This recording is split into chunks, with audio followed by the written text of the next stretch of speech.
ఈరోజు వచ్చేసి మా వారు అయితే చేపనైతే తీసుకొచ్చారండి. నాకు జన అంటే చాలా ఇష్టం అన్నమాట. చూడండి, ఎప్పుడు జన చేప తీసుకురమ్మంటే ఆయనకి ఏమో జన చేప అంటే ఇష్టం ఉండదన్నమాట. ఎవరో చెరువు పట్టారంట, వాళ్ళ ఫ్రెండు అయితే ఇచ్చారనమాట. చూడండి, పెద్ద చేప అన్నమాట. చూడండి, పెద్ద పెద్ద ముక్కలు చూసారా దగ్గరికి. చూడండి ఒక్కొక్కటి ఎంత ఉందో, చాలా పెద్దగా ఉంది కదా ఫ్రెండ్స్. ఇదిగోండి జన అయితే చూసారా, జన చూడండి,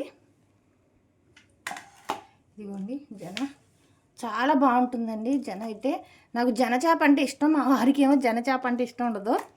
చూడండి, ఇదిగోండి పెద్ద పెద్ద మొక్కలు కదా.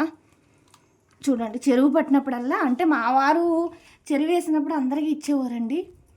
అందుకే అదే అంటారు కదా, ఇస్తే ఇస్తారనేసి. చూడండి చేప చూడండి, తలకాయ చూస్తేనే అర్థమైపోతుంది, చాలా పెద్దది. నేనైతే చేయలేదండి. ఇక్కడ మిషన్ కూడా చేంజ్ చేశారు, చక్కగా క్లీనింగ్గా చూసారా. నాకైతే చేప చేయడం ఇప్పటికీ రాదు. చూడండి, ఫ్రై కూర అన్నీ నేను వీడియో పెడతాను, తప్పకుండా చూడండి. వీడియో నచ్చినట్లయితే లైక్ చేయండి, షేర్ చేయండి, కామెంట్